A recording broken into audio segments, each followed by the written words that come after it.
வினோத் இயக்கத்தில் விஜய் நடித்திருக்கும் ஜனநாயகன் திரைப்படம் ஜனவரி 9 ரிலீஸ் ஆகவிருக்கிறது. இதுதான் விஜயின் கடைசி படம் என்று சொல்லப்பட்டிருப்பதால் பெரிய எதிர்பார்ப்பை படத்தின் மீது ரசிகர்கள் வைத்திருக்கிறார்கள்.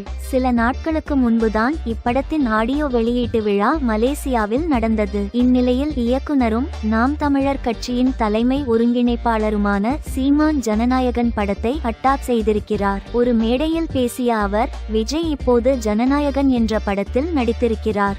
அது தெலுங்கில் பாலையா நடித்த பகவன் கேசரி படத்தின் ரீமேக் தான். பிரைம் வீடியோவில் இருக்கிறது, பாருங்கள். அதில் எப்படி பாலகிருஷ்ணா வசனம் பேசுவாரோ அதேபோல் விஜயும் பேசிக்கொண்டிருக்கிறார்.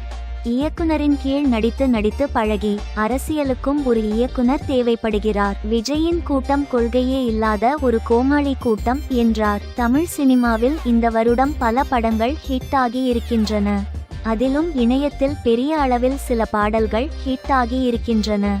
அந்த வகையில் யூடியூபில் 2025 அதிகம் பார்க்கப்பட்ட தமிழ் பட பாடல் எது என்ற தகவல் வெளியாகி இருக்கிறது. தனுஷின் நிலவுக்கு என்மேல் என்னடி கோபம் படத்தில் வரும் கோல்டன் ஸ்பேரோ பாடல் தான் 2025 அதிகம் பார்வைகளை பெற்று இருக்கிறதாம். இதுவரை 248 மில்லியன் பார்வைகளை இந்த பாடல் பெற்று இருக்கிறது. கூலி படத்தின் மோனிகா பாடல் 241 மில்லியன் பெற்று இருக்கிறது.